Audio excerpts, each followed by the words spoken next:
अस्सलाम वालेकुम स्टूडेंट्स, क्या हाल है आपके। मेरा नाम है अबरार चौहान। आज हम चैप्टर नंबर 4 को डिस्कस करने जा रहे हैं। चैप्टर नंबर 4 है solids and liquids.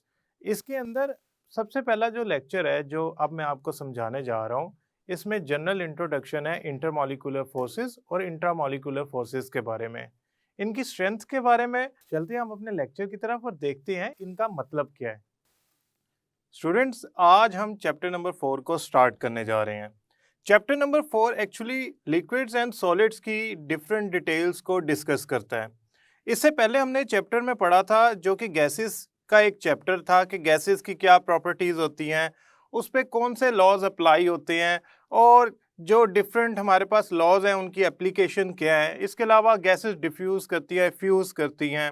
Kinetic molecular theory जो गैसेस का बिहेवियर शो करती है उसको हमने डिस्कस किया था। इस टाइम हमारा focus of discussion liquids and solids है। इस चैप्टर के अंदर हम लिक्विड्स के या सॉलिड्स के बारे में डिफरेंट थ्योरीज को डिस्कस करेंगे। सबसे पहले जो हम डिस्कस करने जा रहे हैं वो है इंटरमॉलिक्यूलर फोर्सेस, यानी कि मॉलिक्यूल्स के दरमियान पाई जाने वाली फोर्सेस ऑफ अट्रैक्शन। उसके बाद हम एक लिक्विड क्रिस्टल को डिस्कस करेंगे। उसके बाद हम सॉलिड्स को डिस्कस करेंगे कि क्रिस्टलाइन सॉलिड्स की क्या प्रॉपर्टीज हैं। इसके अलावा कोवलेंट सॉलिड्स यानी कि different type of solid, metallic solid, ionic solids, इन सारों को हम डिस्कस करेंगे इस चैप्टर के अंदर। इस चैप्टर के अंदर से एक long question, multiple short questions जरूर आते हैं, लेकिन सबसे ज्यादा इंपॉर्टेंट बात यह है कि ये चैप्टर आपको इस लॉजिक को समझाने की कोशिश कर रहा है कि जो स्टेट ऑफ मैटर्स हैं इनमें अगर आप गैस की बात कर रहे हो तो उसकी प्रॉपर्टीज लिक्विड एंड सॉलिड से डिफरेंट होती हैं। अगर आप सॉलिड की बात कर रहे हो तो सॉलिड के अंदर फर्दर क्लासिफिकेशन है। मसलन कुछ सॉलिड क्रिस्टलाइन होते हैं, कुछ अमोर्फस होते हैं।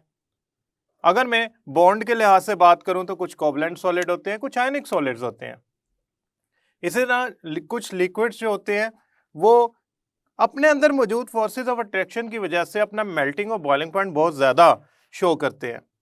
फॉर एग्जांपल वाटर की अगर हम बात करें तो वाटर का जो बॉइलिंग पॉइंट है वो 100 डिग्री है। उसकी वजह उसमें पाई जाने वाली फोर्स ऑफ अट्रैक्शन है मॉलिक्यूल्स के दरमियान। तो इस तरह हमें लिक्विड्स एंड सॉलिड की बहुत सारी डिटेल समझ आ जाती हैं जो हम इस चैप्टर के अंदर डिस्कस करेंगे। सबसे पहले तो हम चलते हैं चैप्टर के इंट्रोडक्शन की तरफ और इसको मूव करवाते हैं टुवर्ड्स इंटरमॉलिक्यूलर फोर्सेस की तरफ। तो सबसे पहले हम चलते हैं चैप्टर के इंट्रोडक्शन की तरफ। सबसे पहले तो ये बात है कि हमारे पास मैटर होता है क्या है। मैटर हमने जिस तरह लास्ट चैप्टर में पढ़ा था, matter is something which occupy space, जो स्पेस को ऑक्यूपाई करती है और हैव मैस, और इसका मैस होता है। ये दो बातें हैं। फॉर एग्जाम्पल हम जगह भी घेरते हैं, स्पेस ऑक्यूपाई करते हैं, हमारा वॉल्यूम होता है। सेम इसी तरह हमारा मैस भी होता है। हम में से अक्सर का वजन जो है आप लोगों ने अक्सर किया होगा 60, 70, 80 kg। This is actually the mass which produces the weight. और जो स्पेस हम ऑक्यूपाई करते हैं वो भी आप जानते हैं कि अगर एक बस है उसमें ज़्यादा से ज़्यादा लोग इकट्ठे हो जाएं तो वो बस फिल हो जाती है, उसमें और लोगों की गुंजाइश नहीं बचती। इवन अगर मैं आपसे बात करूं, चेयर जिसके ऊपर बैठे हुए आप ये लेक्चर सुन रहे हैं वो भी तो एक मैटर है। क्यों? वो भी तो जगह घेर रही है, उसका भी तो महसूस उठाना पड़ रहा है, उठा के रखना पड़ता है। हाँ, कुछ मैटर हल्के होते हैं, कुछ भारी होते हैं। फॉर एग्जाम्पल आयरन जो है वो एक हैवी मेटल है और वो मैटर की एक ऐसी, आप यूं समझ लें, स्टेट है, सॉलिड स्टेट है जो कि एक हैवी चीज है।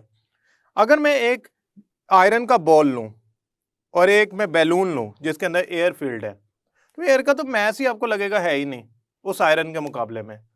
सो यस, मैटर एग्जिस्ट, मगर इसका हरगिज मतलब नहीं है कि उनका सारों का ही मैस ज्यादा होता है या सारी बहुत ज्यादा वॉल्यूम ऑक्यूपाई करते हैं। मैटर की स्टेट्स होती हैं।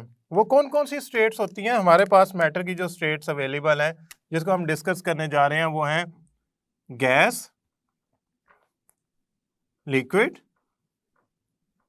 And solid. Yes, there is another state, plasma, जो फोर्थ स्टेट ऑफ मैटर है। इसको हम लास्ट चैप्टर में डिस्कस कर चुके हैं। सो अभी हम इसको नहीं डिस्कस कर रहे। अभी हमारे पास ये तीन स्टेट्स ऑफ मैटर हैं। गैसेस को जब हमने लास्ट टाइम डिस्कस किया था ना, तो हमारा एक पॉइंट पे बहुत ज़्यादा जोर था कि गैसेस के अंदर जो फोर्सेस ऑफ अट्रैक्शन होती हैं वो इंतहाई कम होती हैं, जिसकी वजह से उसके मॉलिक्यूल्स एक दूसरे के करीब नहीं रह पाते और वो इंडिपेंडेंटली मूव कर रहे होते हैं। लेकिन ये बात सॉलिड्स और लिक्विड्स के लिए कोई आप यूँ समझ लें एप्लीकेबल नहीं है। सॉलिड्स और लिक्विड्स जो होते हैं they have very good forces of attraction, इनके अंदर फोर्सेस ऑफ अट्रैक्शन बड़ी स्ट्रांग होती है। फॉर एग्जांपल मैं लिक्विड की बात करूं, लिक्विड्स के अंदर जो मॉलिक्यूल्स होते हैं उनमें फोर्सेस ऑफ अट्रैक्शन बड़ी स्ट्रांग होती हैं, जिसकी वजह से वो लिक्विड स्टेट में चला जाता है। फॉर एग्जांपल हम अगर यहाँ पे गैस के मॉलिक्यूल बनाए तो ये है गैस के मॉलिक्यूल, ये एक दूसरे से बहुत दूर है। ये एक दूसरे से दूर होने की वजह यह है कि एक दूसरे को अट्रैक्ट करके करीब नहीं ला पा रहे। अगर इनमें फोर्स ऑफ अट्रैक्शन स्ट्रांग होती तो ये एक दूसरे के करीब जाके रुक जाते या करीब करीब रहते एटलीस्ट, ठीक है, रुकते ना भी, हल्का फुल्का वाइब्रेट कर रहे होते तो एटलीस्ट करीब तो रहते। लेकिन इनकी फोर्स ऑफ अट्रैक्शन इतनी स्ट्रांग नहीं है कि वो इनको खींच के एक दूसरे के करीब रख सके। ये है गैस की स्टेट, ये है first state of matter. Second state of matter क्या है? लिक्विड। लिक्विड में गैस के मुकाबले में फोर्सेस ऑफ अट्रैक्शन बहुत ज्यादा स्ट्रांग होती हैं, लिहाजा उसके मॉलिक्यूल एक दूसरे के करीब करीब होते हैं। सॉलिड में लिक्विड से भी ज्यादा फोर्सेस ऑफ अट्रैक्शन स्ट्रांग होती हैं, ये थर्ड स्टेट ऑफ मैटर है। और इसमें मॉलिक्यूल्स या एटम्स जो भी जिससे भी ये सॉलिड मिलके बना है वो स्ट्रांगली हेल्ड होते हैं, अपनी जगह पे होते हैं, वाइब्रेट कर रहे होते हैं, but they could not move like liquid and gases. So सबसे ज्यादा strongest forces of attraction solid में होती हैं, देन लिक्विड में, और गैसेस में फोर्सेस ऑफ अट्रैक्शन ना होने के बराबर होती हैं, वरना ये गैस स्टेट ना रहे, लिक्विड या सॉलिड में आ जाए। सो इसका मतलब ये हो गया कि हमें फोर्सेस ऑफ अट्रैक्शन को स्टडी कर लेना चाहिए जो कि मैटर की डिफरेंट स्टेट्स के अंदर एग्जिस्ट करती हैं, जिसकी वजह से ये सारा स्टेट्स ऑफ मैटर का डिस्टिंग्विश हुआ है एक दूसरे से। फोर्सेस ऑफ अट्रैक्शन का बात करने से पहले जरा हम देखते हैं कि किस किस्म की फोर्सेस ऑफ अट्रैक्शन एग्जिस्ट कर सकती है between matter.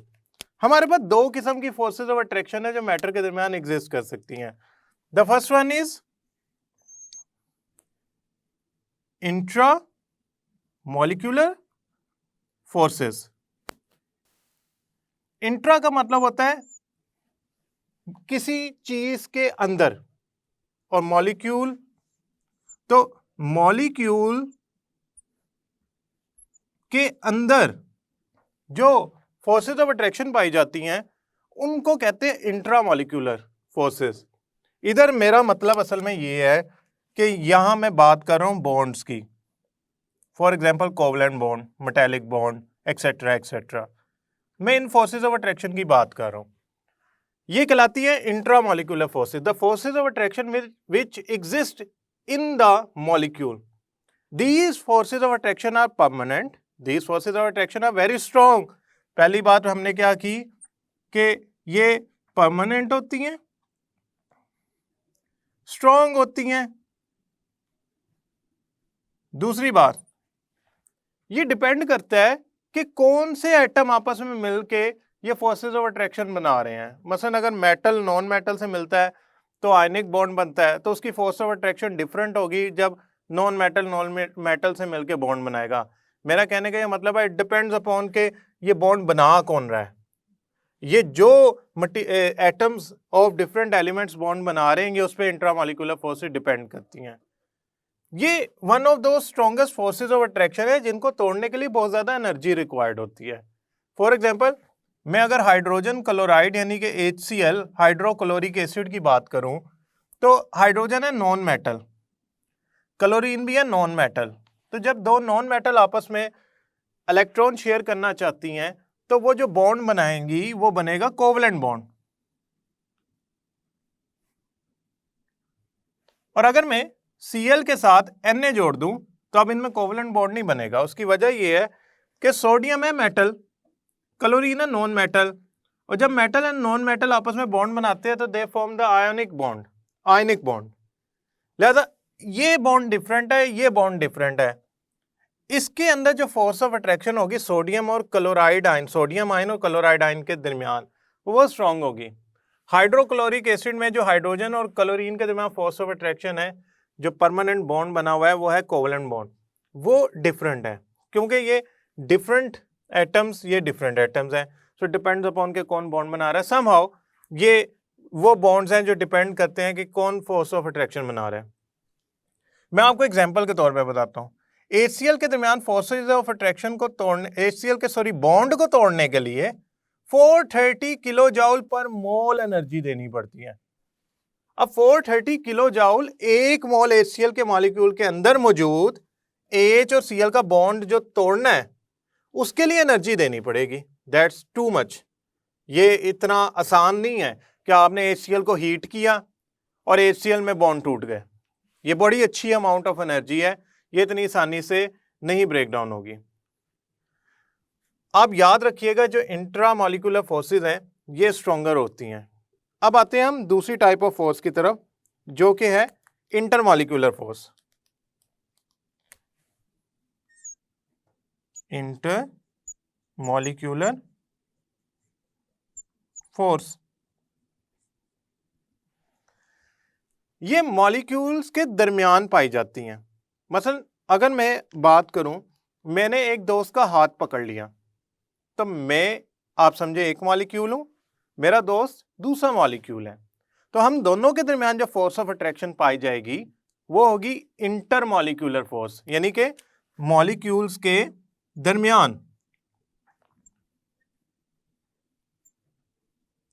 The force of attraction, the force of attraction between molecules।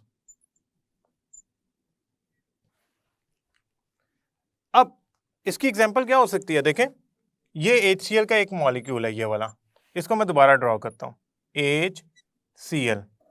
अभी मैं इस पर चार्जेस नहीं बना रहा, इसकी इलेक्ट्रोनेगेटिविटी को नहीं डिस्कस कर रहा, आप समझे ये एक मॉलिक्यूल है। एक मॉलिक्यूल HCl का दूसरे HCl के मॉलिक्यूल के अगर करीब जाता है, तो HCl का हाइड्रोजन दूसरे मॉलिक्यूल के क्लोरीन को अट्रैक्ट करने की कोशिश करता है। उसकी वजह यह होती है कि हाइड्रोजन पे पार्शियल पॉजिटिव चार्ज होता है और एक ही मॉलिक्यूल के अंदर जो क्लोरीन होता है उस पर नेगेटिव चार्ज होता है, पार्शियल। ये ऑपोजिट एंड एक दूसरे को अट्रैक्ट करते हैं।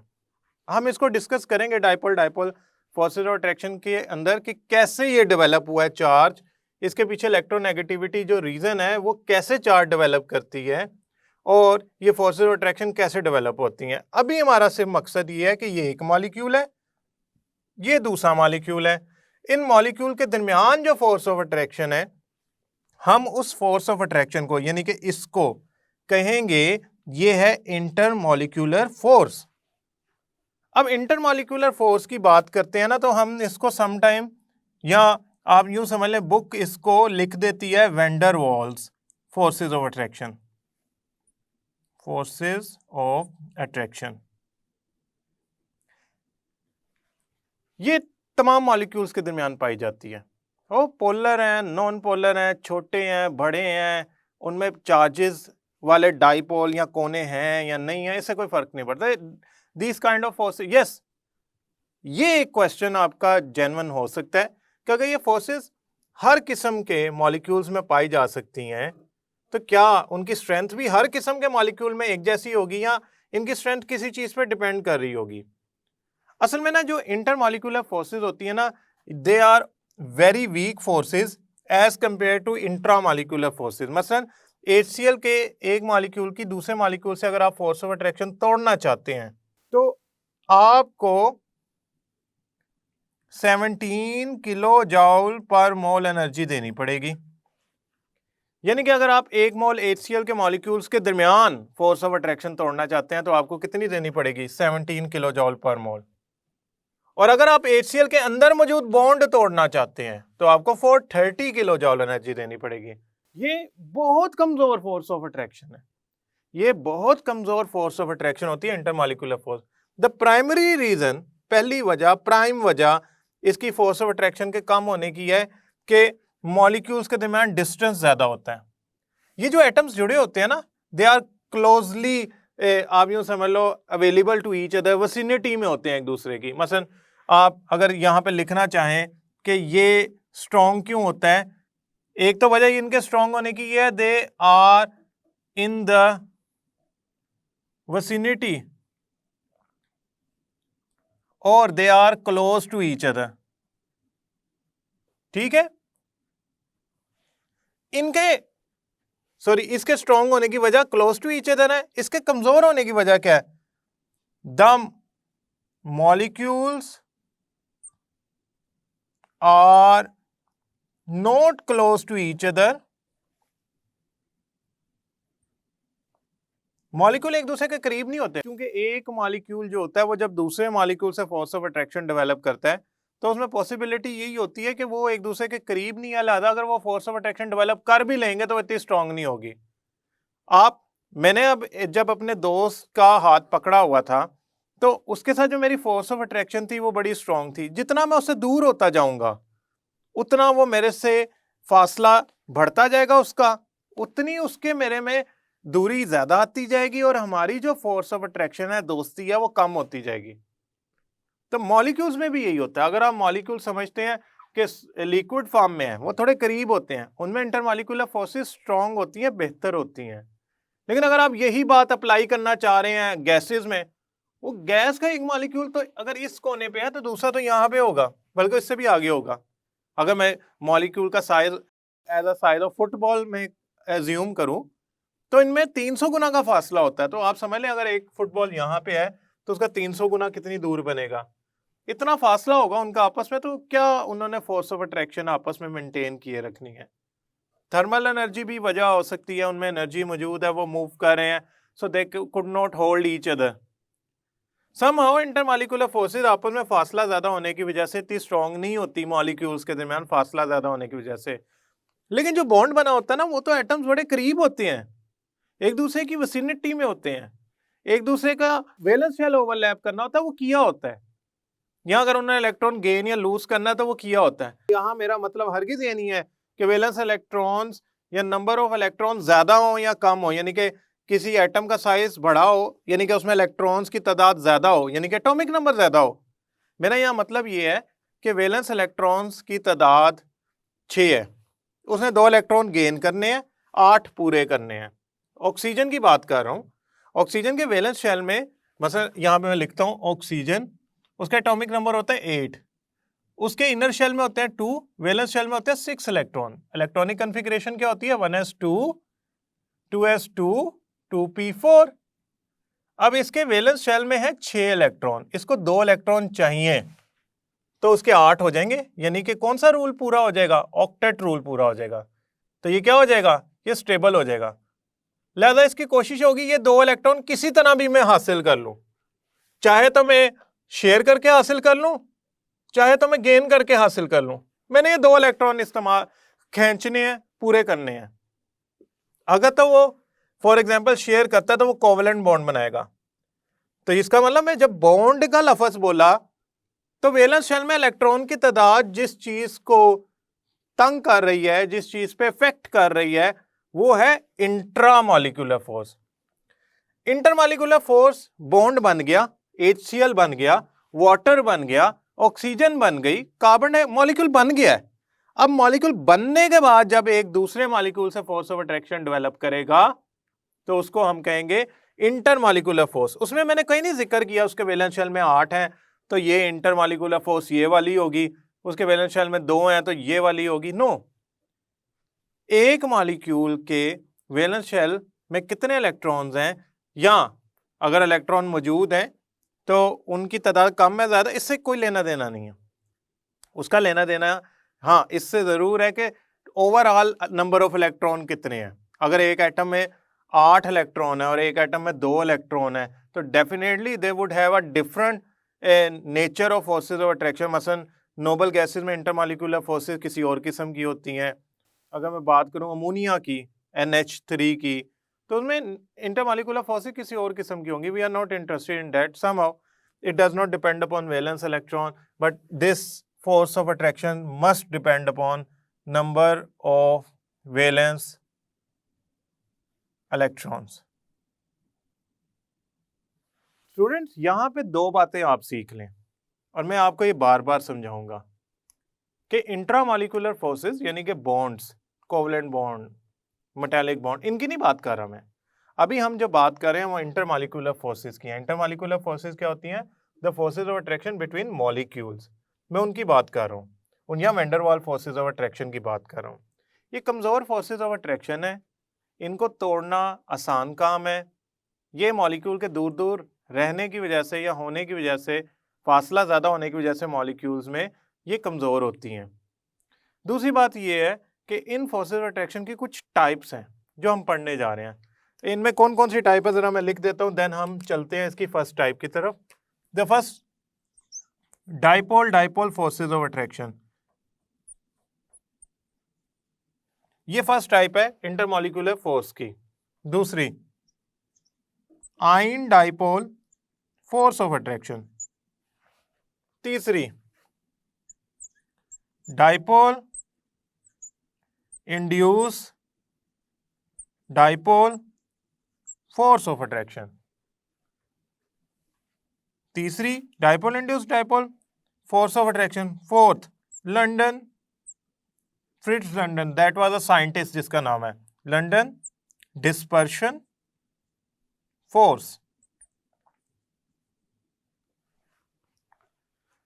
ये डिफरेंट है। हाइड्रोजन बॉन्डिंग भी है, वो लेटर ऑन हम डिस्कस करेंगे कि ये आम इंटरमॉलिक्यूलर फोर्सेस से डिस्टिंग्विश्ड क्यों है, उसमें ऐसी क्या खसूसियत है। अभी ये 4 इंटरमॉलिक्यूलर फोर्सेस जो हैं हम डिस्कस करेंगे नेक्स्ट लेक्चर के अंदर।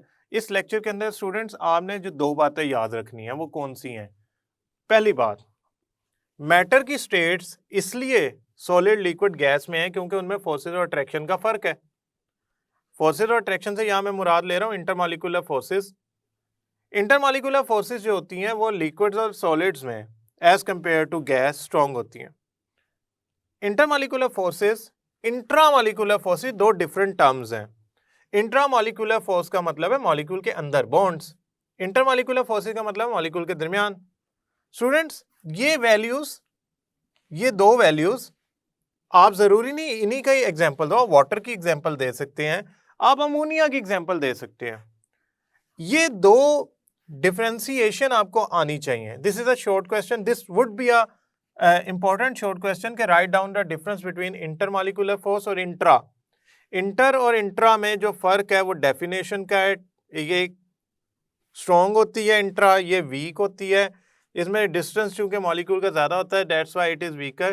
देन आप एग्जांपल देंगे, देन बताएंगे कि ये वैलेंस इलेक्ट्रॉन से इसका बहुत इंपॉर्टेंट रिलेशन होता है, it has nothing to do. और दूसरा, फोर्सेस और अट्रैक्शन की टाइप्स। स्टूडेंट्स याद रखिएगा, इंटरमॉलिक्यूलर फोर्सेस मॉलिक्यूल्स के दरमियान होती हैं, इंट्रामॉलिक्यूलर फोर्सेस मॉलिक्यूल के अंदर होती हैं, जिनको कोवलेंट बॉन्ड कहते हैं। वैन डर वाल फोर्सेस या इंटरमॉलिक्यूलर फोर्सेस वीक होती हैं, इंट्रामॉलिक्यूलर फोर्सेस स्ट्रॉन्ग होती हैं। और जो मैंने आपको डिटेल्स बताई हैं उनको जहन में रखिएगा, याद रखिएगा। नेक्स्ट लेक्चर तक के लिए अल्लाह हाफिज।